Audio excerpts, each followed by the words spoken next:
rabbil alamin. Wassalatu wassalamu ala asrafil anbiya'i wal mursalin nabiyyina wa habibina Muhammadin wa ala alihi wa ashabihi wa man tabi'ahum bi ihsan ila yaumiddin, amma ba'd.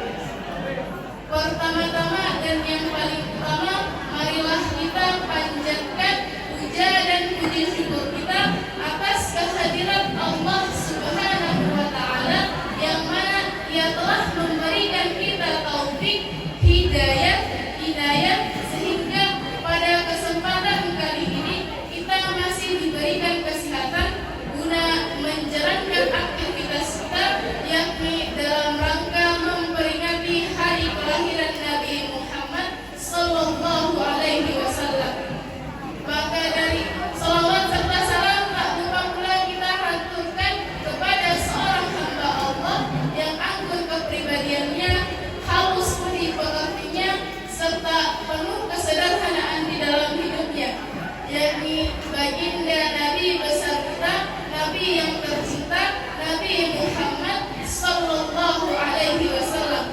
Maka dari itu saya mengajak kepada hadirin wal hadirat yang berkesempatan hadir pada kesempatan kali ini untuk sama-sama kita bersolawat kepada beliau dengan sama-sama kita melafazkan Allahumma sholli ala sayyidina Muhammad wa ala alihi sayyidina Muhammad.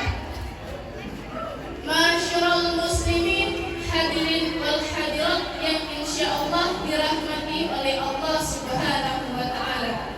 Pada kesempatan kali ini izinkan saya menyampaikan sebuah kultum singkat dengan tema pentingnya dalam menuntut ilmu. Nah, berbicara kita pentingnya menuntut ilmu, Rasulullah Sallallahu Alaihi Wasallam bersabda, "Talabul ilmi fardhatun ala kulli muslim." Menuntut ilmu, mencari ilmu itu hukumnya wajib ala kulli muslim, bagi setiap orang muslim. Artinya apa? Artinya menuntut ilmu itu hukumnya fardhu ain, karena setiap aspek kehidupan dalam kehidupan kita sehari-hari itu semua ada ilmunya. Mau salat ada ilmunya, mau puasa ada ilmunya, mau wudu ada ilmunya. Pokoknya segala sesuatu aktivitas yang kita jalankan dalam kehidupan sehari-hari itu semua ada ilmunya. Coba seandainya kita bayangkan ketika kita tidak memiliki ilmu, bagaimana cara kita mengenal Allah, bagaimana cara kita beribadah kepada Allah, bagaimana cara kita menjalankan ibadah sholat, haji, puasa, umrah, dan lain sebagainya ketika kita tidak memiliki ilmu. Bahkan banyak daripada kalangan remaja saat ini yang tidak tahu tata cara sholat, tidak tahu ilmunya, dan bahkan banyak pula di antaranya yang asal-asalan dalam sholatnya. Kelakuan anak remaja zaman sekarang, lihat orang kecemplung got, bukannya ditolongin, malah diketawain. Lihat orang jatuh dari motornya, bukannya ditolongin, malah divideoin. Tugasnya para remaja zaman sekarang melebihi tugasnya para reporter. Dikit-dikit bikin video, dikit-dikit posting ini, posting itu, dikit-dikit upload ini, betul? Astagfirullahaladzim. Maka dari itu saya mengajak kepada teman-teman seperjuangan sekalian untuk sama-sama kita menghabiskan masa muda kita ini dengan menuntut ilmu. Rasulullah Sallallahu Alaihi Wasallam bersabda, "Syababaka qabla haramika." Masa mudamu sebelum masa tuamu. Nah, dari sabda di atas dapat kita simpulkan bahwasannya kita sebagai remaja Islam sekarang masanya untuk menuntut ilmu. Fasenya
Paman